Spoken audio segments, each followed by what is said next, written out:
आप देख रहे हैं न्यूज 18 इंडिया। खबरों के सफर को आगे बढ़ाते हैं। मैं हूं प्रीति रघुनंदन। केंद्रीय गृह राज्य मंत्री जी किशन रेड्डी ने पुलवामा हमले पर कांग्रेस पर पलटवार किया है। उन्होंने कहा कि पुलवामा हमले की बरसी पर राजनीति नहीं की जानी चाहिए। उन्होंने कहा कि पुलवामा हमले के बाद आतंकियों के कैंप तबाह किए गए और इस पर जनता का पूरा समर्थन मिला। पुलवामा हमले को 1 साल हो गया। राहुल गांधी, सीपीएम नेता और इसके अलावा अन्य जो विरोधी पी चिदम्बरम, उनके बयान आए हैं सामने। आप किस तरीके से देखते हैं? ये पुलवामा संगठन के 1 साल हो गया।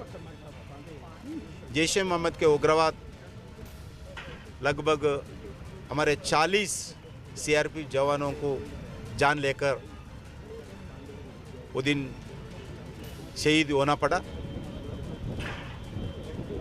उसके बाद भारत सरकार ने देश के जनता का मूड देखते हुए देश के हर स्कूल के, हर कॉलेज के, हर गांव के, हर शहर के हर व्यक्ति जो देश प्रेमी है सभी लोग एक ही डिमांड किया, जो जैश ए मोहम्मद उग्रवाद के ऊपर एक्शन लेना चाहिए। भारत सरकार छूट दिया है हमारे सिक्योरिटी फोर्सेस को एक्शन लेने के लिए। सर एयरफोर्स ने एयर स्ट्राइक कर जैश ए मोहम्मद टेररिस्ट के कैंप के ऊपर हमला करके पूरा जितने भी शामिल थे, जितने भी जैश ए मोहम्मद के टेररिस्ट थे उनको ख़त्म किए गए और उस इंसिडेंट में भी जो भी शामिल थे उनको भी एनकाउंटर में मार दिए गए। मगर आज जो दिन है, जो हमारे सिक्योरिटी फोर्सेस का मनोबल बढ़ाने का दिन है, उनको पीछे ठहरने का दिन है, जो शहीद हुए उनको श्रद्धांजलि अर्पित करने का दिन है। ये दिन में राजनीति करना बहुत गैर जिम्मेदारी का काम है। इधर पुलवामा के शहीदों को दिल्ली में नेशनल पुलिस मेमोरियल पर याद किया गया। इस दौरान पुलवामा हमले में शहीद हुए जवानों के परिजन भी वहां पहुंचे, जिन्होंने शहीदों को श्रद्धांजलि दी। 1 साल पहले हुई इस घटना को याद कर शहीदों के परिजन अपने आंसुओं को रोक नहीं पाए। पुलवामा हमले में जो शहीद हुए जवान हैं, उनके बलिदान को कभी नहीं हमारा देश भूल पाएगा। और पहली उसकी पुण्यतिथि पर हमारे साथ मौजूद हैं यहाँ पर उन शहीद हुए जवानों में से एक के परिजन यहाँ पर पुलिस मेमोरियल में आप आई हैं। मैडम, सबसे पहले हमें ये बताइए कि कौन थे आपके जो शहीद हुए थे? मेरे जेठ थे वो जी, मेरे जेठ थे। क्या हुआ था, कैसे सूचना मिली थी आपको? क्या नाम था? यही न्यूज़ पर देखे थे, दरोगा सिंह नाम था उनका। न्यूज़ पर देखे थे, फिर पता चला ऐसे ऐसे हो गया। तो थोड़ा मैं श्रद्धांजलि के लिए आई हूँ यहाँ पर। Thank you. यहाँ पर बहुत दुख का लम्हा है, बहुत ही एक भावुक क्षण है, पहली पुण्यतिथि है। क्या आशा है, क्या अपेक्षा है आपकी? बिल्कुल सर, अच्छा अपेक्षा वही है जो देश के लिए कुर्बान हुए हैं, इसलिए कोई दुख नहीं है, ऐसे होते रहे। Thank you. इनकी तस्वीरें हैं कोई? नहीं, हमारे पास तो नहीं है, हमारे पास तो भी नहीं है फिलहाल। Thank you sir. इस तरीके से परिजन हैं यहाँ पर, वो सम्मान अर्पित करते हुए यहाँ पर हैं। और जो इनके एक परिजन थे, जो दरोगा सिंह जी थे, वो शहीद हुए थे। इधर दिल्ली में आम आदमी पार्टी की बम्पर जीत के बाद पार्टी नेता भगवंत मान ने पंजाब में जीत का दावा किया है। उन्होंने कहा कि दिल्ली में रहने वाले पंजाब के लोगों ने आम आदमी पार्टी की जीत में बड़ा योगदान दिया। ਚਾਹੁੰਦੇ ਆ, ਮੈਂ ਬਾਈ ਨੇਮ ਨਹੀਂ ਕਹਿੰਦਾ, ਅਸੀਂ ਚਾਹੁੰਦੇ ਸਾਰਾ ਪੰਜਾਬ ਹੀ ਆਵੇ, ਕਿਉਂਕਿ ਪੰਜਾਬ ਬਚਾਉਣ ਦੀ ਲੜਾਈ ਹੈ। ਸਾਡੇ ਛੋਟੇ ਛੋਟੇ ਜਿਹੜੇ ਹਿੱਤ ਨੇ ਉਹ ਬਹੁਤ ਛੋਟੇ ਨੇ, ਪੰਜਾਬ ਦੇ ਹਿੱਤ ਬਹੁਤ ਵੱਡੇ ਨੇ। ਮੈਂ ਤਾਂ ਪੰਜਾਬੀਆਂ ਨੂੰ ਵੀ ਵਧਾਈ ਦਿੰਦਾ, ਮੈਂ ਦਿੱਲੀ ਵਾਲਿਆਂ ਨੂੰ ਵੀ ਵਧਾਈ ਦਿੰਦਾ ਕਿ ਇਮਾਨਦਾਰੀ ਦੀ ਰਾਜਨੀਤੀ ਜਿੱਤ ਗਈ। ਤੇ ਮੈਂ ਇਹ ਕਿਹਾ ਸੀਗਾ, ਸਟੇਜਾਂ ਤੇ ਵੀ ਮੈਂ ਕਹਿੰਦਾ ਰਿਹਾ कि 2020 में दिल्ली हमारी है और 2022 में पंजाब की बारी है। और इधर पंजाब की कांग्रेस सरकार में मंत्री गुरप्रीत कांगड़ ने आम आदमी पार्टी नेता भगवंत मान के पंजाब में जीत के दावे को नकार दिया। गुरप्रीत कांगड़ ने कहा है कि भगवंत मान ने हंसी मजाक में पंजाब में जीत का दावा किया है। ये ठीक है, एक स्टेज पे जो पहला मनोरंजन करते थे भगवंत मान, उसकी आदत है, उस ऐसे ही वो लोगों को हुण भी मनोरंजन करते हैं। उन्होंने जो इतना बड़ा लीडर बन के ऐसी बात मत करनी चाहिए। तो आपको लगता है जो भगवंत मान कह रहे हैं उनके दावे में कुछ दम है? 2022 में आम आदमी पार्टी तख्ता पलट कर देगी, कांग्रेस को हटाकर सत्ता में आ जाएगी पंजाब में? देखो, अकाली दल वाले भी कहते थे बिल्कुल हमारा 25 साल का राज रहेगा, भगवंत मान जी कहते हैं पंजाब में हम राज करेंगे।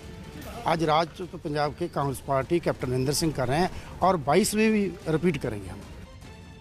और दिल्ली में शास्त्री भवन के सामने कांग्रेस कार्यकर्ताओं ने सड़क पर ही खाना बनाकर महंगाई का विरोध किया और एलपीजी सिलेंडर के बढ़े दाम वापस लेने की मांग की है।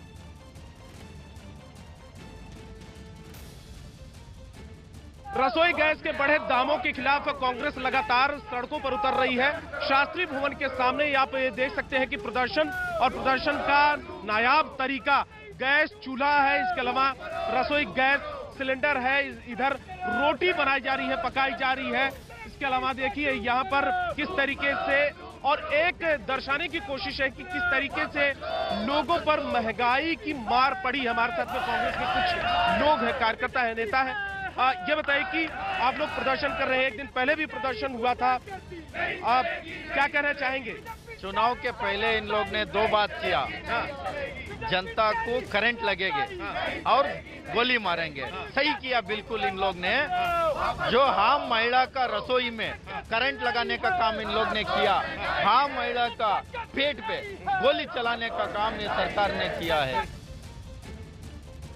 तो लगातार कांग्रेस इस मुद्दे को लेकर आक्रामक होती हुई दिख रही है। रसोई गैस के बढ़े दाम का विरोध व्यापक तौर पर दिल्ली में इस वक्त शास्त्री भवन की तस्वीरें आप देख रहे हैं जो कांग्रेस पार्टी की तरफ से है। सड़क पर ही इस तरह से खाना बनाकर ये विरोध किया जा रहा है। महिला कांग्रेस का ये प्रदर्शन, और फिर आपको बता दें ये तस्वीरें कांग्रेस के लिए इसलिए जरूरी है क्योंकि मुद्दे लगातार कांग्रेस मोदी सरकार के खिलाफ बुना रही है। उसमें रसोई गैस के कीमतों के जो बढ़ने की खबर है वो कांग्रेस के लिए इस वक्त बड़ा मुद्दा है। इधर कर्नाटक के बेंगलुरु में कांग्रेस कार्यकर्ताओं ने पीएम मोदी और वित्त मंत्री निर्मला सीतारामन के मुखौटे लगाकर महंगाई के खिलाफ विरोध प्रदर्शन किया। कांग्रेस ने इस विरोध प्रदर्शन के दौरान जमकर नारेबाजी की और रसोई गैस के बढ़े दाम वापस लेने की मांग की है। इस दौरान पीएम मोदी और निर्मला सीतारामन के मुखौटे लगाने वाले सिर पर लकड़ी का गट्ठर लादे दिया गया और सड़क पर खाना बनाते हुए प्रदर्शन किया गया। तो ये सांकेतिक प्रदर्शन की हालत अब आम आदमी की ये हो गई है। निर्मला सीतारामन और प्रधानमंत्री के मुखौटे लगाकर इस तरह से कांग्रेस प्रदर्शन कर रही है। कर्नाटक के बेंगलुरु की ये तस्वीरें हैं। Welcome back. यूपी के आगरा में एक मकान भरभराकर गिर गया। मकान गिरने की तस्वीरें एक आदमी ने अपने मोबाइल फोन में रिकॉर्ड की। मामला आगरा के पिनाहट क्षेत्र का है। ये मकान काफी समय से जर्जर हालत में था और सीलन की वजह से वो अचानक से ढह गया। गनीमत रही कि इस घटना में किसी की जान नहीं गई। तस्वीरें आप देखिए किस तरह से सीलन की वजह से कमजोर मकान भरभरा कर ढह गया। शुक्र बस इस बात का है कि किसी की जान नहीं गई, कोई जख्मी नहीं हुआ, लेकिन जिस तरह से जर्जर इमारत ये दिख रही थी, ये हादसा कभी भी हो सकता था। और ये जब हुआ तब लोग वहाँ पर खड़े तमाशा देख रहे थे क्योंकि वो जानते थे कि इमारत जमींदोज कभी भी हो सकती है। अमूमन तो इस तरह जमींदोज करने की पद्धति अपनाई जाती है, लेकिन ये इमारत कैसे भरभरा कर गिर गई, वहाँ खड़े लोग दहशत में आ गए उस वक्त जब ये इमारत गिरी।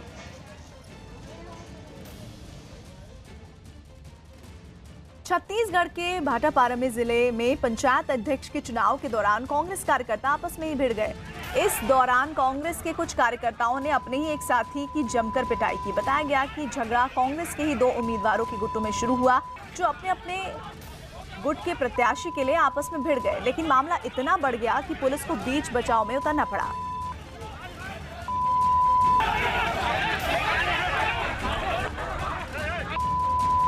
तो छत्तीसगढ़ के भाटापारा की ये तस्वीरें, कांग्रेस कार्यकर्ता आपस में ही भिड़ गए हैं और ये भिड़ंत कितनी देर तक चलती रही उसका अंदाज आप इन तस्वीर को देखकर लगा सकते हैं। पंचायत अध्यक्ष के चुनाव को लेकर ये पूरी। अगली खबर पश्चिम बंगाल से है जहां हुगली जिले में स्कूल के बच्चों से भरी एक वैन नाले में पलट गई। इस हादसे में 14 बच्चे घायल हो गए जिनमें 3 बच्चों की हालत गंभीर है। गंभीर हालत में 3 बच्चों को ग्रीन कॉरिडोर बनाकर कोलकाता भेजा गया है। तो तस्वीरें आपको हम दिखा रहे हैं। ये घटना हुई है पश्चिम बंगाल के हुगली जिले में जहां स्कूल के बच्चों से भरी एक वैन नाले में गिर पड़ी। इस हादसे में 14 बच्चे जिनकी तस्वीर आप देख रहे हैं वो घायल हुए हैं। 3 बच्चों की हालत बेहद गंभीर भी बताई जा रही है। और इसी हालत में बच्चों को ग्रीन कॉरिडोर बनाकर कोलकाता भेजा गया है ताकि उन्हें बेहतर इलाज मिल सके। इधर दिल्ली के शाहीन बाग में नागरिकता कानून के खिलाफ जारी प्रदर्शन के दौरान आज वैलेंटाइंस डे के मौके पर प्रदर्शनकारियों ने अनोखा प्रदर्शन किया। प्रदर्शनकारियों ने दिल के आकार के प्लेकार्ड बनाकर उसमें लिखा था PM Modi please come to Shaheen Bagh, यानी प्रधानमंत्री मोदी कृपया शाहीन बाग आओ। शाहीन बाग में पिछले 15 दिसंबर से नागरिकता कानून के खिलाफ प्रदर्शन जारी है।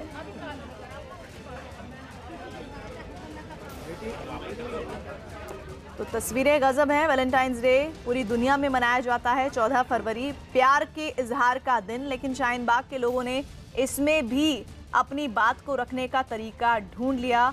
Please PM Modi come to Shaheen Bagh, इस तरह के प्लेकार्ड लेकर वो अपने इस प्रदर्शन को आगे बढ़ाते हुए नजर आ रहे हैं।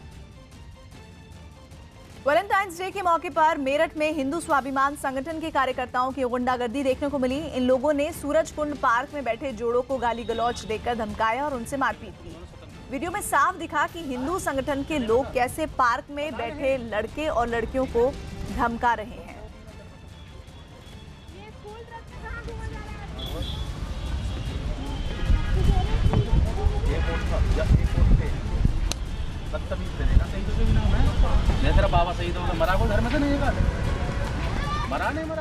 आरजेडी नेता तेजस्वी यादव 23 फरवरी से बेरोजगारी के मुद्दे पर बिहार में एक रथ यात्रा निकालने जा रहे हैं। तेजस्वी की इस यात्रा के लिए एक लग्जरी बस को पूरी तरह तैयार किया गया है। तेजस्वी की इस यात्रा को बेरोजगारी हटाओ नाम यात्रा दिया गया है और इसके लिए ये बस तैयार की गई है।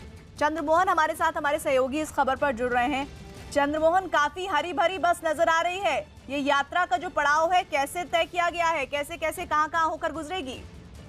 बिल्कुल, देखिए 23 फरवरी से इस यात्रा की शुरुआत होगी और पटना के वेटनरी ग्राउंड में एक सभा रखी गई है जिसमें जो आरजेडी के तमाम नेता और कार्यकर्ता हैं वो वहां पहुंचेंगे और उसी दिन इस रथ को हरी झंडी दिखाई जाएगी, जहां से बेरोजगारी हटाओ यात्रा की तेजस्वी यादव शुरुआत करेंगे और फिर पटना होते हुए पूरे बिहार में इनको बेरोजगारी हटाओ यात्रा करना है और उसके बाद फिर पटना लौटेंगे, ऐसा पार्टी की तरफ से बताया गया है। और ये साफ तौर पर कहा गया है कि जो बिहार में चुनाव है उसको लेकर कहीं ना कहीं इस यात्रा की तैयारी की गई है। जिस तरह से बिहार में बेरोजगारी बढ़ी है, इसको लेकर तेजस्वी यादव अपना एक यात्रा ये तैयार किए हैं और इसी बस के जरिए ये पूरे बिहार में भ्रमण करेंगे, घूमेंगे और लोगों को यह बताएंगे कि किस तरह से उनके बेरोजगारी को दूर करेंगे अगर ये सत्ता में आते हैं। तो इसी के लिए यात्रा की शुरुआत हो रही है। तो कायदे से चुनावी जो बिगुल है वो आरजेडी की तरफ से फूका जा रहा है, ये कहा जा सकता है। बिल्कुल, आरजेडी पूरी तरह से चुनावी साल है और अक्टूबर नवंबर में बिहार में चुनाव होना है। ऐसे में आरजेडी अपनी पूरी कमर कस चुकी है और उसी की यह तैयारी है और उसी को लेकर यह बिगुल फूका जा रहा है। 23 फरवरी को पटना के वेटनरी ग्राउंड में वहीं से बेरोजगारी यात्रा की शुरुआत होगी। तो एक तरह से कहा जाए तो जो चुनावी साल है उसको लेकर तेजस्वी यादव पूरी तरह से अपना कमर कस चुके हैं और अब वो बिहार में घूम घूम कर लोगों को यह बताने की कोशिश करेंगे कि उनकी प्राथमिकताएं क्या होगी अगर वो सरकार में आते हैं। तो एक तरह से चुनाव की पूरी तरह से यह तैयारी है और चुनावी साल है। ऐसे में चंद्रमोहन देख रहे हैं बेरोजगारी हटाओ यात्रा लिखा हुआ है, युवा क्रांति रथ, शांति और तमाम तरह के एक सकारात्मक राजनीति के स्लोगन इस बस पर नजर आ रहे हैं। शुक्रिया आपका इस जानकारी के लिए। दिल्ली में शास्त्री भवन के सामने कांग्रेस कार्यकर्ताओं ने सड़क पर ही खाना बनाकर महंगाई का विरोध किया और एलपीजी सिलेंडर के बढ़े दाम वापस लेने की मांग की।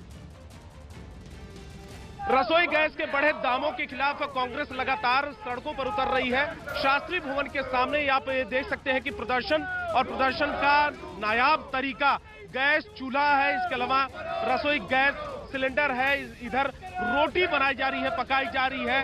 इसके अलावा देखिए यहाँ पर किस तरीके से और एक दर्शाने की कोशिश है कि किस तरीके से लोगों पर महंगाई की मार पड़ी। हमारे साथ में कांग्रेस के कुछ लोग हैं, कार्यकर्ता है, नेता है। ये बताइए कि आप लोग प्रदर्शन कर रहे हैं, एक दिन पहले भी प्रदर्शन हुआ था, आप क्या कहना चाहेंगे? चुनाव के पहले इन लोग ने 2 बात किया। जनता को करंट लगेंगे और गोली मारेंगे। सही किया बिल्कुल इन लोग ने, जो हाम महिला का रसोई में करंट लगाने का काम इन लोग ने किया, हाम महिला का पेट पे गोली चलाने का काम ये सरकार ने किया है। उधर कर्नाटक में बेंगलुरु में कांग्रेस कार्यकर्ताओं ने पीएम मोदी और वित्त मंत्री निर्मला सीतारामन के मुखौटे लगाकर महंगाई के खिलाफ विरोध प्रदर्शन किया। कांग्रेस ने इस विरोध प्रदर्शन के दौरान जमकर नारेबाजी की और रसोई गैस के बढ़े दाम वापस लेने की मांग की है। इस दौरान पीएम मोदी और निर्मला सीतारामन के मुखौटे लगाने वाले लोग सिर पर लकड़ी के गट्ठर लादे दिखे और सड़क पर खाना बनाते हुए प्रदर्शन किया। तो तस्वीरें आपको दिखा रहे हैं, ये बेंगलुरु की तस्वीरें हैं जिसमें साफ तौर पर कांग्रेस ने रसोई गैस के बढ़े दाम का मुद्दा लपक लिया है और बड़ा प्रदर्शन देश के अलग अलग जगह की तस्वीरों के जरिए दिखा रहे हैं। दिल्ली में आपको प्रदर्शन दिखा, बेंगलुरु की तस्वीरें। केंद्र सरकार ने नॉन सब्सिडी के रसोई गैस के दामों में एक मुश्त बढ़ोतरी की है जो तकरीबन 150 के रुपए के आसपास की है। उसी का ये विरोध प्रदर्शन हो रहा है कांग्रेस पार्टी की तरफ से कि लोगों की स्थिति अब ये हो गई है कि लोगों को अब लकड़ी का सहारा लेना पड़ेगा खाना पकाने के लिए, क्योंकि रसोई गैस के जो दाम बढ़ गए हैं अब आम आदमी को तो बहुत मुश्किल होगी। इधर केंद्रीय मंत्री और बिहार के बेगूसराय से सांसद गिरिराज सिंह ने अपने संसदीय क्षेत्र में पहुंचकर वहां के एसपी को अपने मोबाइल फोन से जबरदस्त फटकार लगाई। गिरिराज सिंह फुलवरिया में 2 लोगों की मौत के बाद उनके परिवार वालों से मिलने पहुंचे थे। मारे गए दोनों लोगों के रिश्तेदारों ने हत्या की आशंका जताई, तो वहीं पुलिस इसे सड़क हादसे में मौत बता रही है। देखिए, गलती को छुपाइए मत। आपके यहाँ लॉ एंड ऑर्डर एकदम अपराधी सर चढ़ करके बोल रहा है और आप उसको प्रोटेक्ट कर रहे हैं, उसकी हत्या को प्रोटेक्ट कर रहे हैं। आप केवल ईमानदार होने से नहीं होता है, केवल ईमानदार होने से नहीं होता है। क्या प्रोटेक्ट? किसी के घर से औरतों को निकाल के ले जाता है थानेदार। चलिए खबरों में आगे बढ़ते हैं। इधर सीरिया में जंग की साजिश की बिसात बिछ चुकी है। हालात यहां तक बिगड़ चुके हैं कि सीरिया की जंग के मसले पर रूस और तुर्की आमने सामने है और जंग का खतरा इसलिए भी बढ़ गया है क्योंकि अमेरिका ने तुर्की का साथ देने का ऐलान कर दिया है। सीरिया की जमीन पर साजिशों के साथ खतरनाक चाल चल रहे मोहरे और वजीर। सीरिया की जंग में तुर्की और रूस आमने सामने। तेज होती जा रही जंग की आहट, महाशक्तियों की महासाजिश। इदलिब सीरिया का वो इलाका जो दुनिया के लिए दहशत की वजह बनता जा रहा है। इदलिब जहां हो रही हर हलचल पर दुनिया के हर देश की नजर टिकी है। इदलिब यानी वो इलाका जो तीसरे विश्व युद्ध की वजह बन सकता है। इदलिब में जंग की चिंगारी अब धीरे धीरे एक शोला बनती जा रही है। इदलिब में अपना सिक्का चलाने की चाहत रखने वाले 2 देश तुर्की और सीरिया दोनों अपने अपने स्टैंड पर कायम हैं और तमाम करारों को दरकिनार कर एक दूसरे पर मौत बरसाने के लिए तैयार है। फिलहाल मामला इतना संगीन हो चुका है कि सीरिया की जंग की वजह से तुर्की और रूस में तकरार बढ़ चुकी है।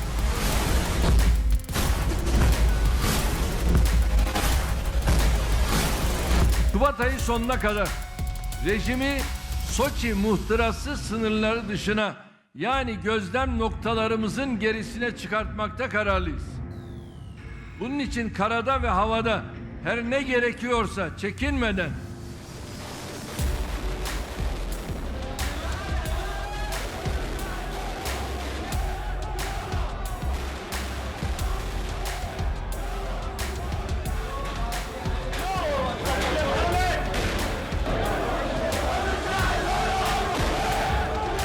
दरअसल सीरिया में 2011 से छिड़े गृह युद्ध के बाद विद्रोहियों को बचाने के लिए तुर्की ने रूस के साथ 2018 में सोची में एक समझौता किया था, जिसके तहत सीरियाई सरकार ने इदलिब को गैर युद्ध क्षेत्र घोषित कर रखा था और करार के मुताबिक सीरियाई सेना विद्रोहियों पर इदलिब में हमला नहीं कर सकती थी। लेकिन इदलिब में ही विद्रोहियों का एक संगठन अल नुसरा भी ऑपरेट कर रहा है जो अल कायदा से जुड़ा हुआ है। इस दौरान ISIS ने सीरिया में सर उठा लिया। ISIS के खात्मे के नाम पर अमेरिका ने भी सीरिया में दखल दे दिया। अमेरिका वहां PKK और फ्री सीरियन आर्मी की मदद करने लगा। PKK को तुर्की एक आतंकी संगठन मानता है, लेकिन अमेरिका के चलते वो उन पर हमले नहीं कर पाया। सीरिया से ISIS के खात्मे के बाद तुर्की ने अपनी सरहद के पास सीरिया के 5 किलोमीटर अंदर तक कुर्दों को पीछे ढकेलने और अपनी सरहद की सुरक्षा के नाम पर एक सेफ जोन तैयार करने की बात करते हुए सीरिया में अपनी फौज दाखिल कर दी। बस इसी बात पर तुर्की और सीरिया के बीच जंग की बुनियाद पड़ गई।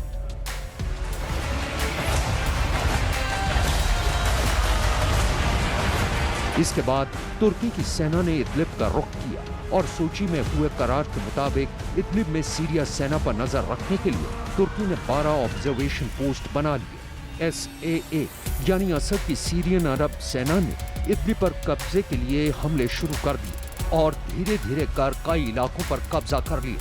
हालांकि सीरियन सेना ने ऑब्जर्वेशन पोस्ट पर कब्जा तो नहीं किया, लेकिन तुर्की की कुछ पोस्ट की घेराबंदी कर दी, जिसके बाद तुर्की ने सीरियाई सेना को इदलिब से पीछे हटने और उस पर हवाई और आर्टिलरी से हमला करने की धमकी दी। लेकिन सीरियाई सेना पैर खींचने के उलट इदलिब के अंदर तक दाखिल होती चली गई। उन्होंने राजधानी दमिश्क को उत्तर सीरिया से जोड़ने वाले बेहद महत्वपूर्ण M5 हाईवे को भी आजाद कर लिया। इस तनातनी ने जंग का रूप तब ले लिया जब सीरियाई हमले में तुर्की के 5 सैनिक मारे गए। गुस्साए तुर्की ने दावा किया कि उसने सीरिया के 52 टारगेट्स पर हमला कर सीरियाई सेना के करीब 75 सैनिक मार दिए।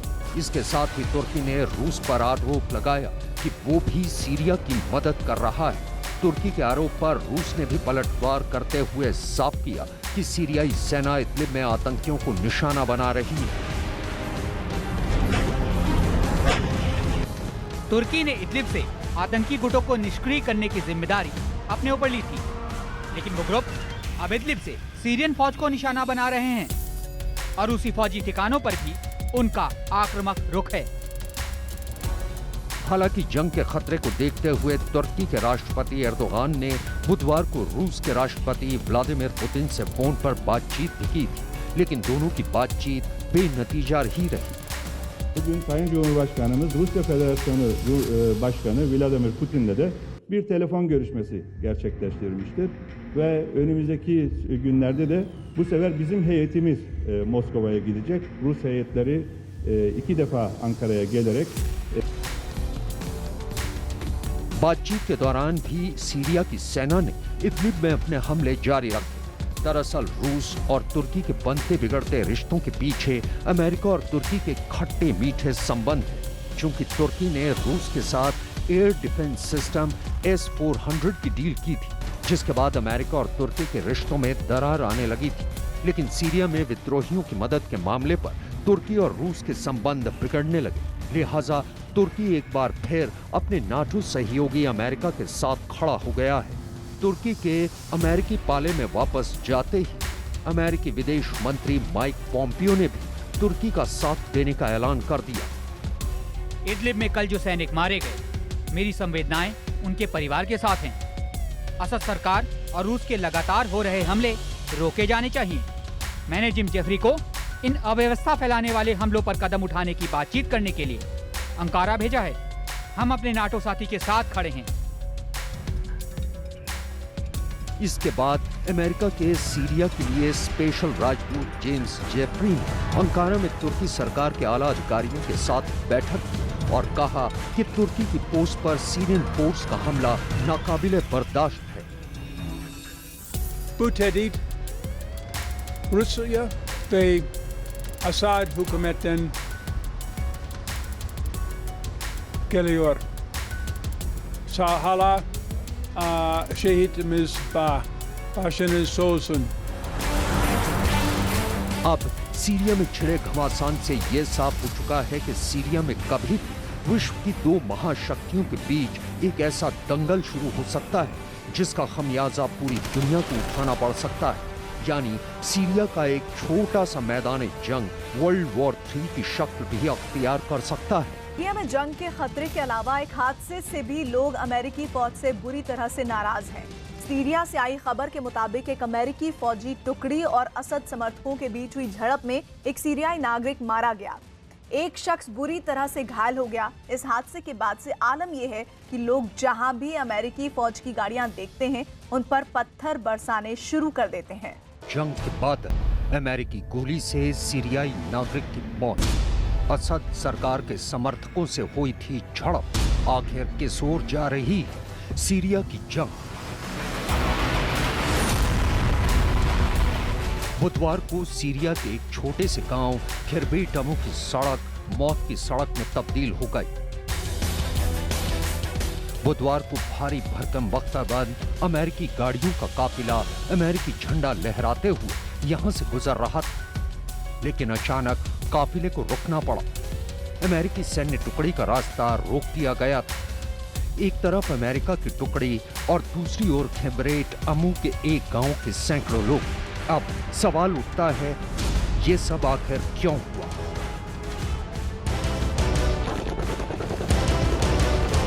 जो अमेरिका सीरिया में आईएसआईएस के खात्मे के लिए उनकी तरफ से लड़ रहा है, जो अमेरिका सीरियाई लोगों को बचाने की कोशिश कर रहा है, आखिर क्यों उसके सैन्य दस्ते के रास्ते में रोड़ा अटकाया गया? दरअसल ये सब कुछ शुरू हुआ एक झड़प के बाद। स्थानीय मीडिया के मुताबिक गांव से गुजरने वाले एक अमेरिकी टुकड़ी का सामना सीरिया के राष्ट्रपति बशर अल असद के समर्थकों से हुआ। दोनों के बीच झड़प हुई। नतीजा, एक सीरियाई नागरिक की मौत हो गई और दूसरा घायल हो गया।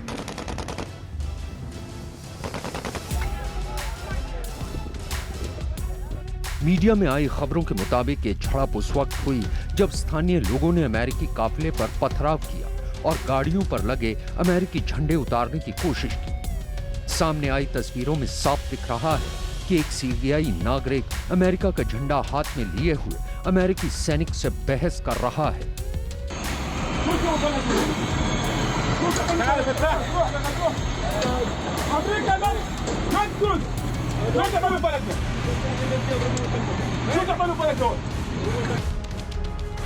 इसी दौरान अमेरिकी सैनिक ने उस सीरियाई नागरिक को पीछे हटने के लिए कहा, लेकिन वो शख्स पीछे हटने के बजाय वहां डटा रहता है।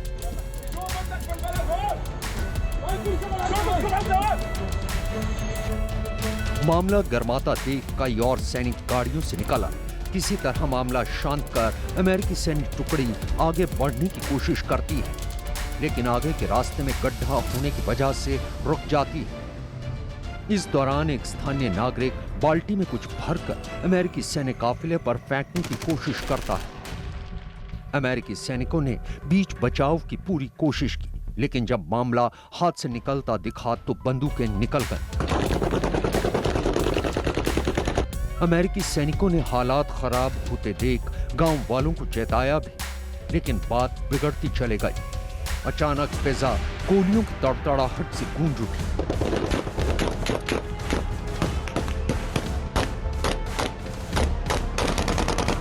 स्थानीय लोगों ने भी अमेरिकी टुकड़ी पर जमकर फायरिंग की और अमेरिकी सैनिकों ने भी खुद के बचाव के लिए गोलियां चलानी शुरू कर दी।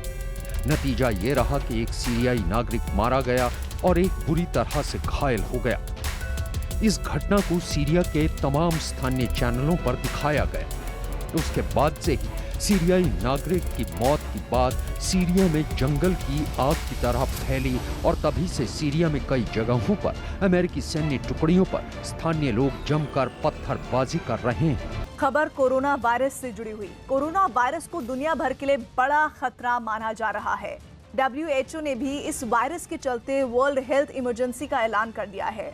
चीन में इस वायरस के पीड़ित मरीज सबसे ज्यादा हैं। चीन की सरकार ने अब तक जो आंकड़ा जारी किया है उसके मुताबिक 1000 से ज्यादा लोगों की मौत हुई है, लेकिन सच ही नहीं है। चीन का सरकारी मीडिया झूठे आंकड़े दिखा रहा है और सच पर पर्दा डालकर दुनिया के लिए बड़ा खतरा कर रहा है। हकीकत पर पर्दा डालने से चीन जैसा माहिर कोई नहीं। चीन जो तस्वीर दिखा रहा है वो ये है।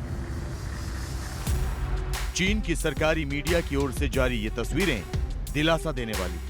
इन्हें देखकर लगता है कि चीन ने कोरोना वायरस की चपेट में आए अपने देश के नागरिकों की जान बचाने के लिए दिन रात एक कर दिया है। उनकी जांच की जा रही है, वैक्सीन दी जा रही है, अस्पतालों में भर्ती किया जा रहा है।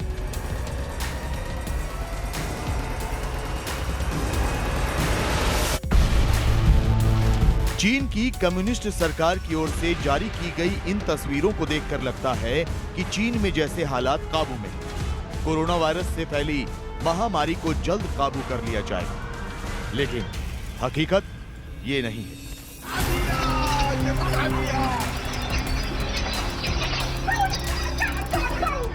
हकीकत वो है जिसे चीन की सरकार छिपाने में लगी है।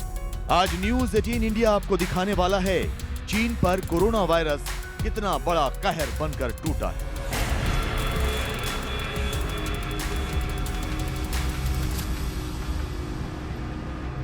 चीन के कई शहरों पर मौत का काला साया मंडरा रहा है। कोरोना वायरस से पैदा हुई महामारी इतनी तेजी से फैल रही है कि चीन की सड़कों पर चलते लोग दम तोड़ रहे हैं।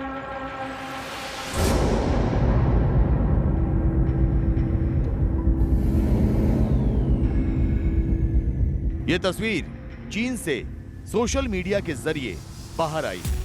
तस्वीर में दिख रहा है कि दो लावारिस लाशें सड़क पर पड़ी हुई और एक कौवा लाशों पर मंडरा रहा है। सड़क से गुजरने वाले लोग हैरत में पड़े ये सब कुछ देख रहे हैं। वीडियो बनाने वाला शख्स मैंडरीन भाषा में वाकया भी बता रहा है।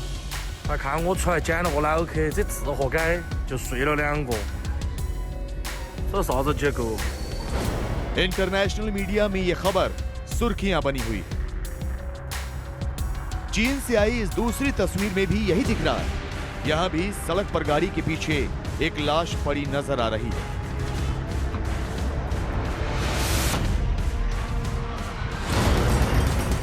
अंदेशा है कि चीन में कोरोना वायरस के करोड़ों केस हो सकते हैं। सच ये है कि सरकार इन पर पर्दा डालने में लगी हुई है। चीन सरकार के मुताबिक कोरोना वायरस से अब तक 1000 से ज्यादा लोगों की मौत हुई है, लेकिन चीन सरकार पर मौतों का आंकड़ा छिपाने का आरोप लग रहा है। चीन छोड़ चुके एक उद्योगपति ने यह आरोप लगाया है। उद्योगपति के मुताबिक 50,000 से ज्यादा मौत हो चुकी है और रोज आंकड़ा बढ़ रहा है।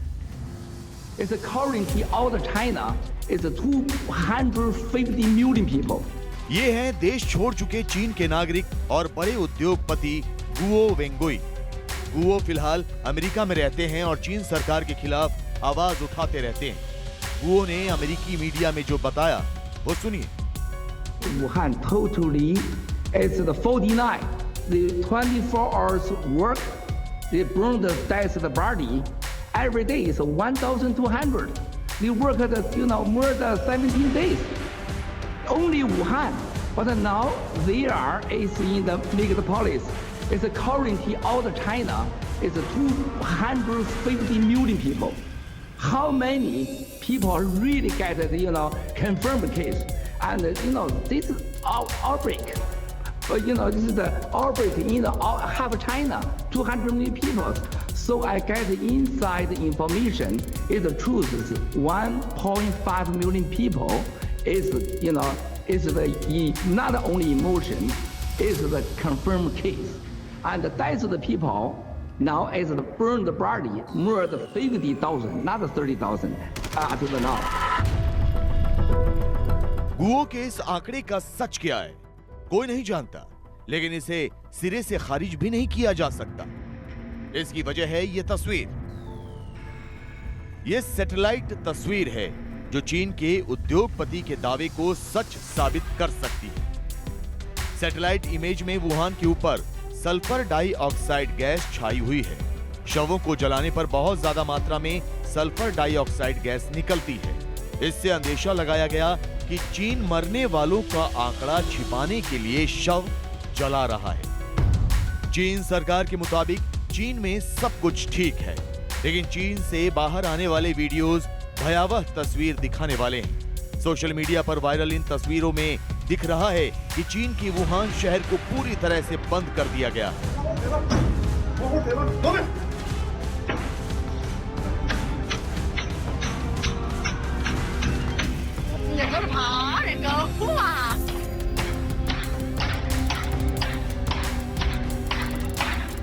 सड़कों पर वीराना है।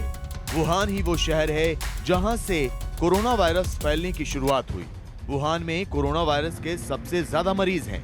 वुहान और उसके नजदीकी अस्पतालों में अब मरीजों को भर्ती करने की जगह नहीं बची और कोरोना वायरस की चपेट में आने वाले मरीजों की गिनती में लगातार इजाफा हो रहा है। इसीलिए चीन की प्रशासन ने अब अपने नागरिकों को घरों में कैद कर दिया है। ये वीडियो चीन के वुहान शहर का बताया गया है। इसमें दिख रहा है कि चीन के सरकारी अमले के लोग शहर के अपार्टमेंट और फ्लैटों के दरवाजे लकड़ी के तख्ते ठोककर सील कर रहे हैं। इस वीडियो में भी दिखाया गया है कि वुहान शहर की सड़कों पर लोग दम तोड़ रहे हैं। महामारी के इस घोर संकट में भी लोगों को एक दूसरे की परवाह है। चीन की सड़क पर दम तोड़ते हुए एक शख्स को यह आदमी बचाने की कोशिश में लगा है।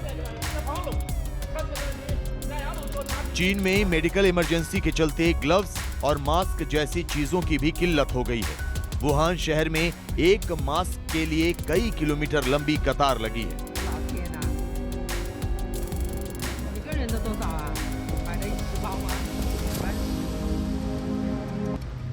चीन में कोरोना वायरस से हालात बेकाबू हो चुके हैं, लेकिन चीन सच पर पर्दा डाल रहा है और अब चीन के उन नागरिकों को भी रास्ते से हटाया जा रहा है जो सच को दुनिया के सामने ला रहे हैं।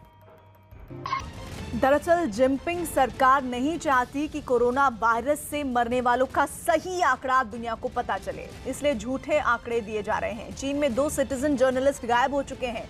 ये वही लोग हैं जिन्होंने खुलासे किए कि चीन में बहुत बड़ी तादाद में लोग मर रहे हैं और अस्पतालों में लोगों के लिए जगह नहीं है। उन्हें सरकार ने उनके ही हाल पर मरने के लिए छोड़ दिया है। चीन में रोज मर रहे हैं हजारों लोग। आंकड़े छिपाने में जुटी चीन की सरकार। कोरोना वायरस का सच दिखाने वाले अचानक हुए गायब।